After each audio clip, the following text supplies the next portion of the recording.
Let me ask you a question. What is the best thing that came out of the 2000s? Was it South Sudan? Maybe it was the development of Minecraft. What is this?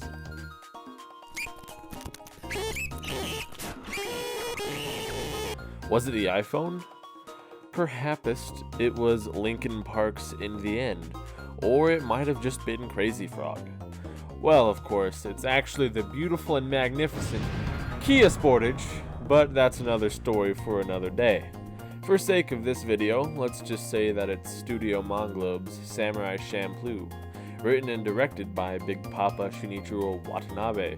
This anime has a lot of the same style and feeling to Cowboy Bebop, and in a lot of ways is a better show. So without any refinement or experience, this is my review on one of the best anime to come out of the 2000s. So almost immediately we're thrust into Edo period Japan, where it's apparent that this is a pretty shitty place to live. Then we're introduced to our three main protagonists. You got Fu, a perky 15-year-old girl who works in a tea house to make ends meet, and is the main driver of the show. Mugen, a vagabond with seemingly no moral guidance at first, and a lack of things like discipline, training, and literacy. His unorthodox and chaotic personality make its way into his fighting style, which is all based around faking out his opponents and being unpredictable. And finally, Jin. Signals sent by the males and females to attract one another. However, they say that every once in a while a male will try to attract another male. Time to go. Who is nearly a polar opposite to Mugen in almost every way.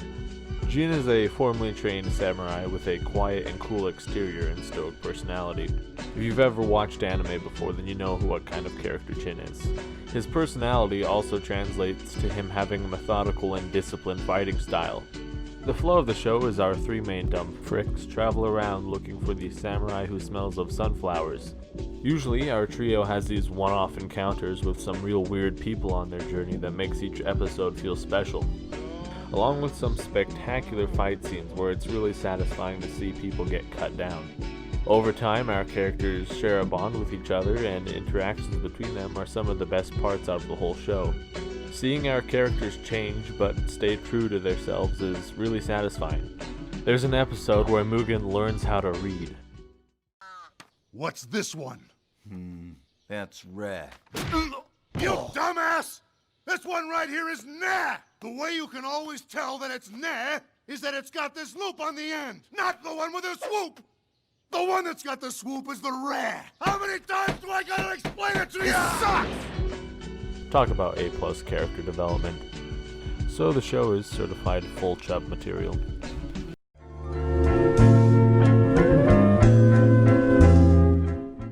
Another thing worth bringing up is how distinctive Watanabe's style is. The fact that most of the show has an episodic path means that there's a lot more freedom in what crazy dumb shit can go on.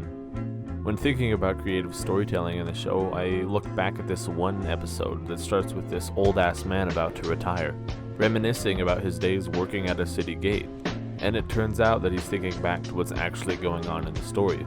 It's this kind of creativity that you don't see a whole lot that makes this show feel like a real work of art. Speaking of works of art, the animation is crisper than McDonald's Sprite, and really makes some of these fight scenes pop out. This is gonna sound really stupid, but the people were animated like actual people, and not like how anime characters are usually animated, making the show feel a lot more organic. You know, usually anime draws people in through oversaturated colors, cool fights, and boobies, but in the case of Samurai Champloo, it was the organic characters, unique setting, and the masterful storytelling that drew me in, along with the cool fights and the boobies. Lastly, the soundtrack for this show is honestly fucking amazing. Like, imagine busting a nut out of your eardrums level amazing. I don't listen to hip-hop a lot except for Lord Yeezy himself, but goddamn. Nujabes is great like always, along with the rest of the artists that helped make it. I don't think Samurai Champloo would have been what it is without the soundtrack like this. There isn't a whole lot of variety, which I don't like, but you get a lot of jazzy chill shit with a hip-hop aura around it. It's really good.